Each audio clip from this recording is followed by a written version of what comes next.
Labor is a marathon, not a sprint.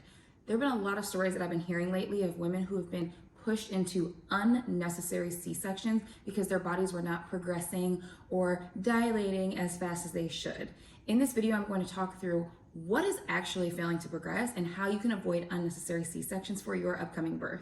Welcome back to my channel. My name is Chanel and I help expectant families go from a place of feeling very overwhelmed, fearful, and even anxious about birth to walking into their birthday feeling confident, empowered, and in control of their experience. If that sounds like something that you want for your big day, make sure to hit the subscribe button below and the notification bell so that every single time I post a new video, you will get that notification and be able to get even more prepared for your big day. I remember back to my first birthing experience and I felt like I was getting cervical exams over and over and over. It almost felt like every single time they were coming into the room, they were checking me. And at the time, I didn't know what my rights were, so that was just something that I allowed for them to do, even though it was very uncomfortable for me. But because I was induced, it was a little bit more pushed on me in those moments. But every time they would come and check me, it was like I wasn't really going anywhere. I might have been at a half a centimeter. I started out at 0, so I wasn't really making the progress that they thought that I should have been making. And after all of these cervical exams, I only reached 4 centimeters. That was extremely discouraging for me. And as a result of that, because it had been the amount of time that it had been, that was me being diagnosed with failing to progress. And that ended up causing me to have a very traumatic end to my birthing experience, which ended in an emergency C-section for failing to progress. It wasn't until after I actually went home, reflected, and processed everything that had happened from that birth that I realized that the failure to progress label that they put on me actually wasn't my situation. And I might have ended up being in an unnecessary C-section situation simply because I did not know. I want to teach you in this video what I learned and how you can avoid having an unnecessary cesarean so that you can allow your body to labor as it needs to without being rushed. Failure to progress is one of the most overused terms to justify cesareans in this country.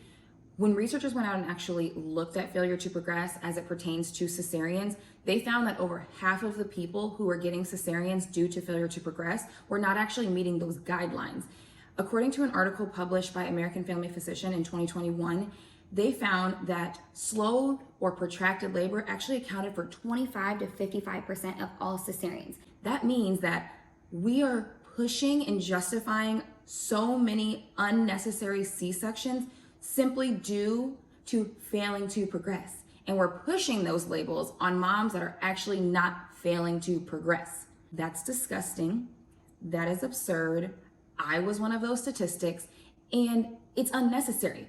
But like myself, if you are uneducated about what failing to progress actually is, or what your rights are in labor, or how to listen to your body to labor the way and the time that you need to labor, then we are easily susceptible to those labels and to these unnecessary procedures. Research also found, which is even worse, that failing to progress in cesareans were going to be increased if a provider was attending a birth on the weekend versus a weekday. I want you to sit with that for a second. Now, I'm not putting this on all providers because I know this is not all providers, but this is research, y'all, showing that the failing to progress diagnosis is typically pushed more when a birth is on the weekend versus a weekday. That to me sounds like you're inconveniencing my schedule and I want to get back to my family. So let's just get this thing over with. But you're about to bring life into the world, so we should give you the amount of time that your body needs. If this is not medically necessary, why are we saying there's failing to progress happening right here? Where did this thing even come from? Where did failure to progress even come from? In 1955, a physician named Dr. Friedman recorded how long it took about 500 white birthing people to dilate per centimeter over the course of their labor. If somebody's cervix did not dilate at the rate that they were recording, then they were typically labeled failing to progress and then pushed into a C-section. Although we do have updated research showing that this timeline that a lot of women have been pushed towards in order to actually labor at this particular schedule that people think is right, we have the research to show that's not true, but a lot of physicians are still looking at labor and evaluating labor time based on this outdated timeline. So about 12 years ago, which, yes, it was only 12 years ago, which means that was in 2010, research came out that that was inaccurate and that we should not be pushing women or evaluating women on that timeline, and that labor did not actually speed up or become more rapid in terms of dilation until a woman reached active labor, which is now 6 centimeters instead of 4 centimeters. So we are going to see that women are going to take a while to get from 0 to 6 centimeters. And once we reach that 6 centimeter mark, then we tend to see things speed up a little bit. And in periods of time, actually not dilate at all. This was my first birthing experience. I didn't even get a chance to go past 4 centimeters. But according to updated research, this is normal. And we should be given the opportunity for our bodies to take as much time as they need to get from 0 centimeters to 6 centimeters, which is considered active labor. And really, there's not any true time that it's supposed to take in labor, because there's so many things that can speed up the labor process, and there's so many things that can impact and slow down the labor process.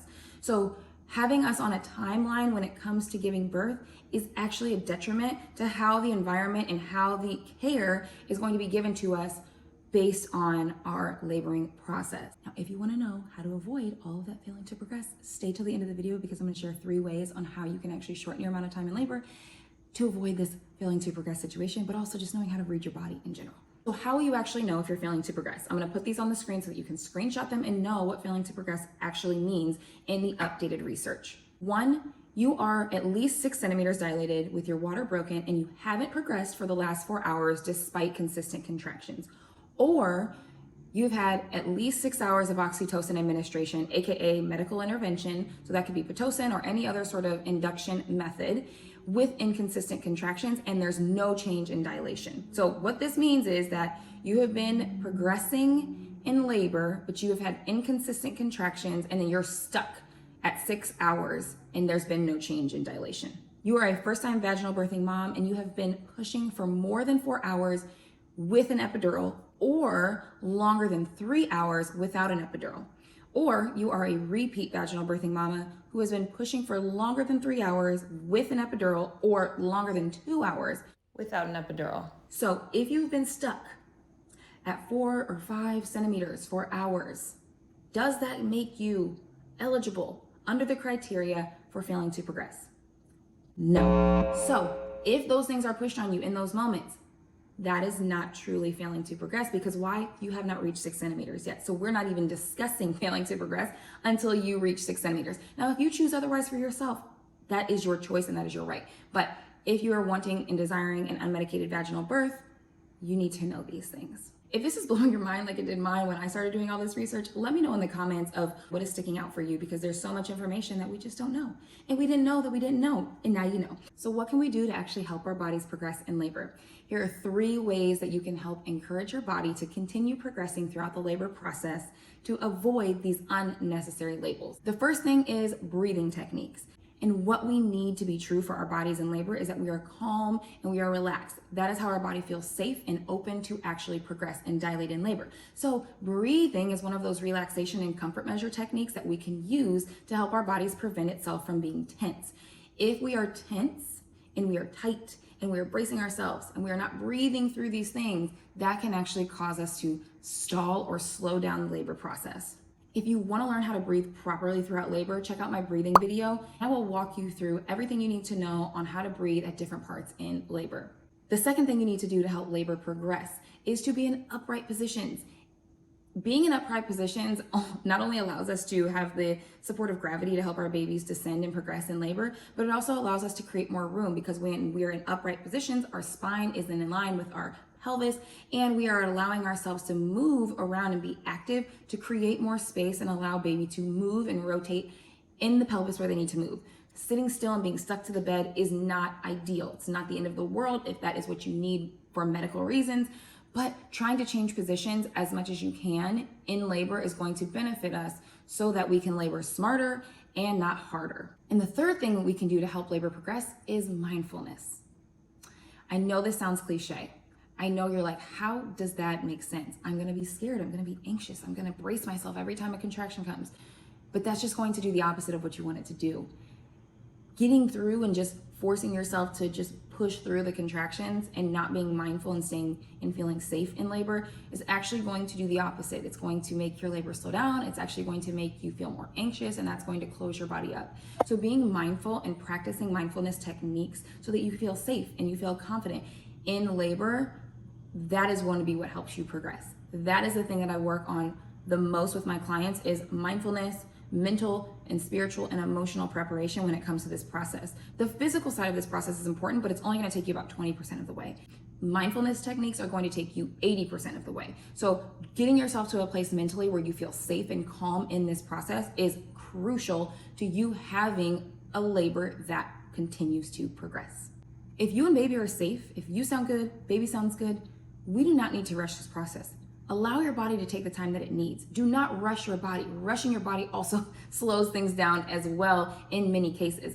You have the right to be given the amount of time that you need and your baby needs to labor. So if you're healthy and baby sounds good, then let's keep laboring. So if you want to understand your rights and options in labor, make sure you check out my Work Your Birth program linked in the description below. I will walk you through all of the things that you need to know, not only to be able to advocate for yourself, but to be able to labor smarter and not harder, and make sure that you and your partner know how to go throughout this process being mindful, mentally, spiritually, and physically prepared for this big day. It can be manageable and it can be positive and it can be an enjoyable experience if you prepare for that. Okay, mama, now you know how to avoid an unnecessary C-section by failing to progress.